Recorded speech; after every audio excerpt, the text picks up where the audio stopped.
Welcome back. Well, despite the tough economic times, luxury brands are doing well here in Australia. So much so that the team behind British Polo Day, a global series championing British luxury heritage, are holding their first event in Australia this weekend. Here's CEO Ed Olver in our Sydney City studio. Welcome to the show. Hello, Janine. Now, why British Polo to Australia? We have perfectly good polo here. What is it about your one that's so special? Well, Janine, actually you have some of the best polo here. The polo in Australia is of the land, fantastic families who have been involved for a very long time building this wonderful heritage of this sport that we're all so proud about. So for us to bring some British teams to play against these wonderful Australian heritage families playing here in Australia, it's a great privilege. But you've done it in I notice a lot of what we call emerging markets, the Middle East, India, well not, but they've got a polo heritage, but China. Now I can imagine the Chinese would just love this. But the Australians, I just thought we'd be a bit blasé about all things. You know, we nearly voted for a republic a while ago. Why do we need the British cachet? Well, actually, we always feel that the horse is an international language.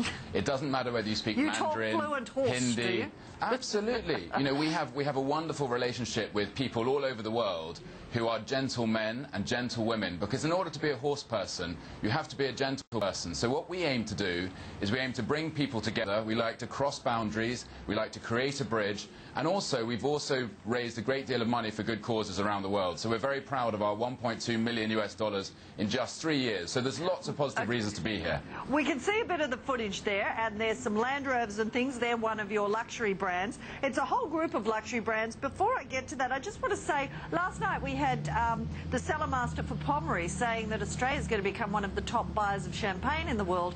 Do you find that despite our whinging here about and the lack of billionaires compared to some countries, that there is obviously enough high net worth individuals to make us big luxury brand consumers? Well, I think, Janine, that Australia is in a unique position.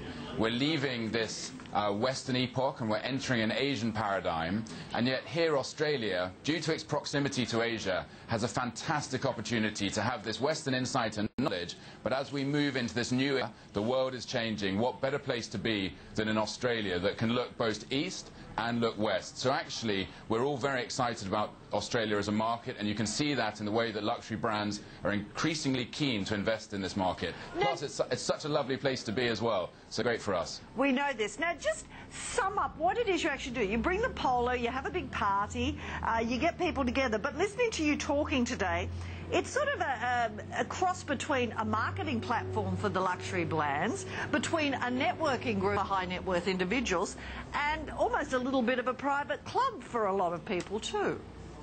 We are relatively unusual, so it is very exciting to find ourselves having done 35 events in 14 different countries. That, by its very nature, in a globalized world, means that you build very, very interesting relationships, because you draw together people who have interests and are doing very interesting deals. They've also got great capital. So as the world gets smaller and the access to opportunity also decreases, we would like to find ourselves in a position where we're cognizant of the global conversation, we're aware of macro needs, we're insightful as to opportunities but also threats to our world. So we believe that the world is run by humans, and we all share the same problems, we all share the same opportunities, and if I as a young man can find myself in a position where I'm able to activate and make the most of my one life with 60 seconds worth of distance run, then I'll be very happy. So it's a real privilege to be here. You come from an interesting background. I think you claim you were the youngest trader in the city. Don't know how you discovered that. So, well, do you have to register your birthday to trade? I was very lucky to be taking my SFA for Deutsche Bank when I was very, very young. So I've been a trader in the city. But you've also been a trader. You were in the Horse Guards, you said, the Queen's Horse Guards.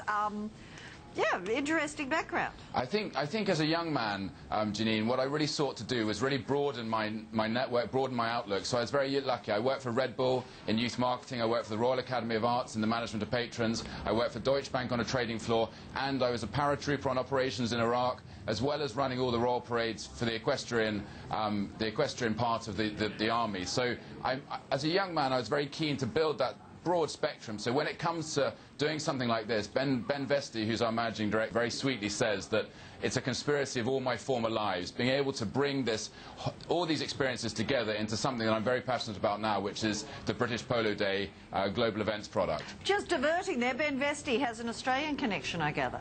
It's an amazing thing when you talk to anyone about Ben Vesti, because his great-great-grandmother was Dame Nellie Melba, and you tell an Australian that, and it's just the most incredible reaction. And of course, the Vesti family is a family business that's had a long heritage in agriculture. So again, going back to that narrative of being of the land, being here to celebrate Australian polo, the wonderful fabric of the bush and the outback, and they're the people we're looking forward to spending time with this weekend at Garangula, which is outside Harden. Okay.